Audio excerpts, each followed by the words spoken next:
Bougez votre cul. Il n'y a pas de pilule magique. J'aime aller à la gym comme un fou. Si vous lisez 1 heure par jour, je me suis entraîné 5 heures par jour. Et en plus, je travaillais sur un chantier. Vous avez 24 heures par jour, organisez votre journée, travaillez dur.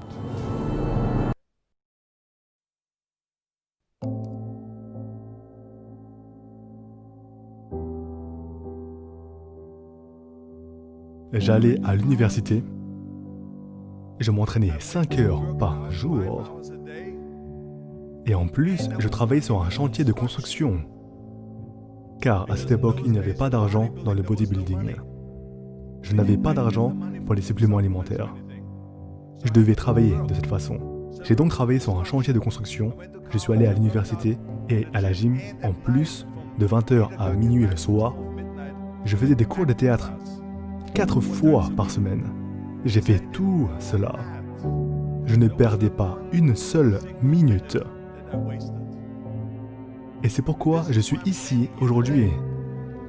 À 20 ans, je suis allé à Londres et j'ai gagné la compétition de Mister Univers en tant que plus jeune gagnant de Mister Univers. Et c'était parce que j'avais un but. Vous savez, si vous n'avez pas de vision et vous ne savez pas où aller, si vous n'avez pas d'objectif à atteindre, vous dérivez et ne finissez nulle part.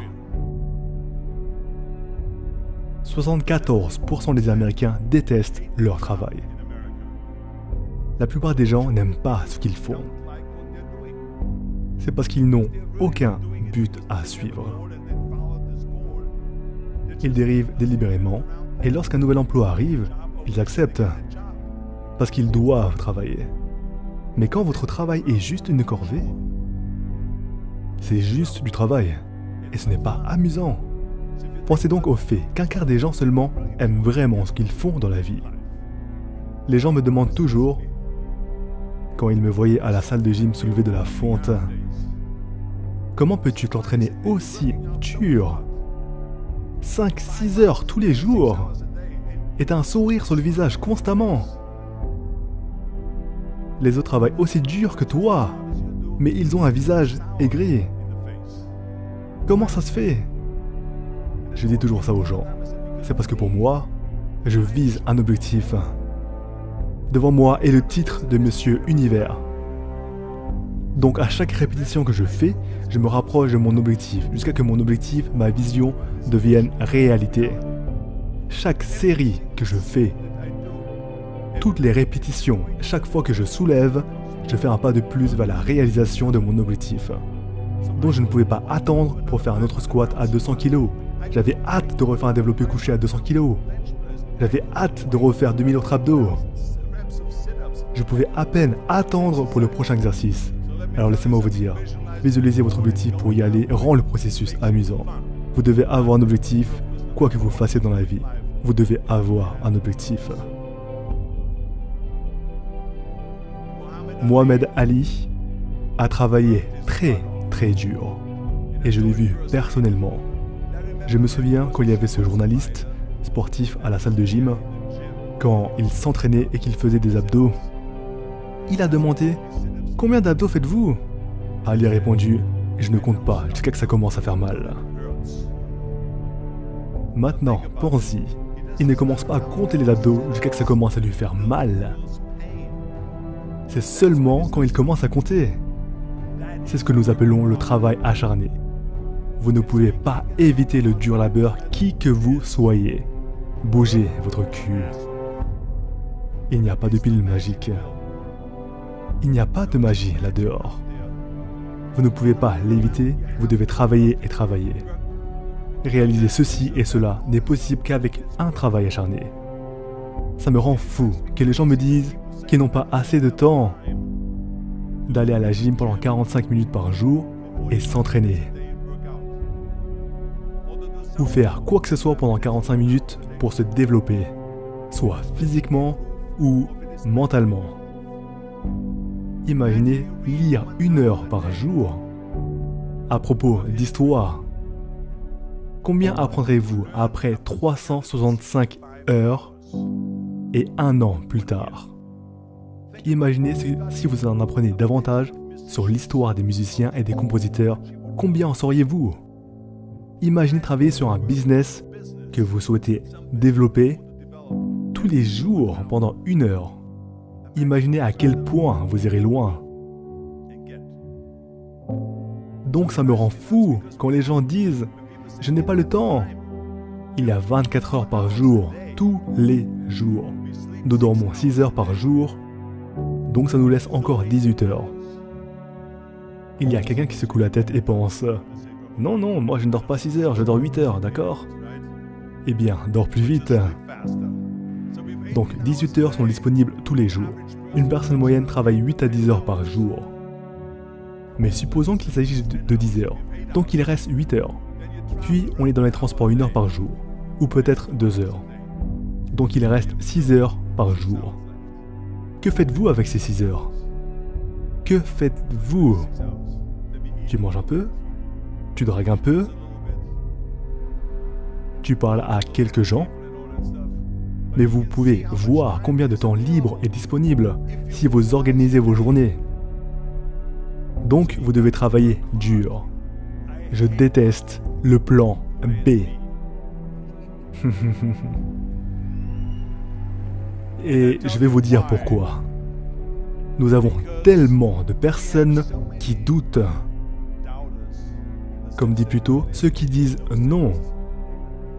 Nous en avons beaucoup qui disent que vous ne pouvez pas le faire, c'est impossible. Mais c'est bon, car vous n'avez pas à y prêter attention.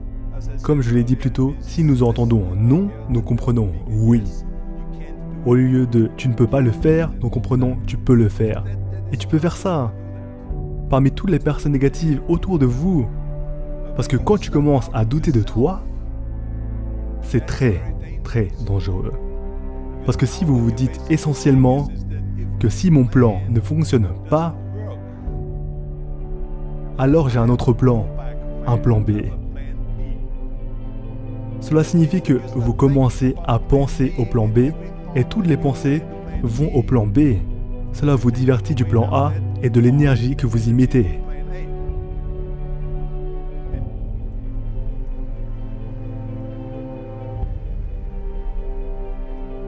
Et ça, c'est très important. De comprendre que nous travaillons mieux s'il n'y a pas de filet de sécurité. Si vous avez un plan B, il commencera à devenir un filet de sécurité qui me dit si je fais une erreur et que je tombe, je peux commencer autre chose. Et cela va me protéger. Mais ça, c'est pas bon, parce que les gens font mieux s'ils n'ont pas de filet de sécurité. Les gens font mieux dans le sport ou autre chose s'il n'y a pas de plan B. Je vais vous dire que je n'ai jamais eu de plan B. Je m'étais engagé pleinement à devenir un champion du bodybuilding. Je m'étais engagé pleinement à aller en Amérique. De même, je m'étais engagé pleinement dans l'industrie du divertissement et que je serais le personnage principal dans les films et peu importe ce que ça coûte, je vais travailler pour cela encore et encore, jusqu'à que je l'obtienne. J'ai fait la même chose en politique et tout le reste. Il aurait donc été très dangereux d'avoir un plan B. C'est ainsi que vous coupez les chances de réussir réellement. La principale raison pour laquelle les gens ont des plans B est parce qu'ils craignent d'échouer. Que faire si vous manquez et que vous n'avez plus rien? Laissez-moi vous dire quelque chose. N'ayez pas peur de l'échec, car il n'y a pas de problème si vous échouez. Vous devez échouer afin de gravir cette échelle. Il n'y a personne qui ne se trompe jamais. Michael Jordan a déclaré dans une interview, quand les autres ont dit « Tu es incroyable, tu es le plus grand joueur de basketball de tous les temps. Dis-moi quelque chose à ce sujet. » Il a répondu « Vous venez de mentionner le succès, et pour devenir le meilleur joueur, j'ai dû rater 9000 paniers en jouant au basketball dans la NBA. » Donc pendant les jeux où il a eu tellement de succès, il a manqué 9000 paniers. Était-ce un échec? Non! Il est l'un des meilleurs joueurs de tous les temps. Mais il a raté 9000 fois. Comprenez-vous cela? Nous faisons tous des erreurs. Et c'est ok.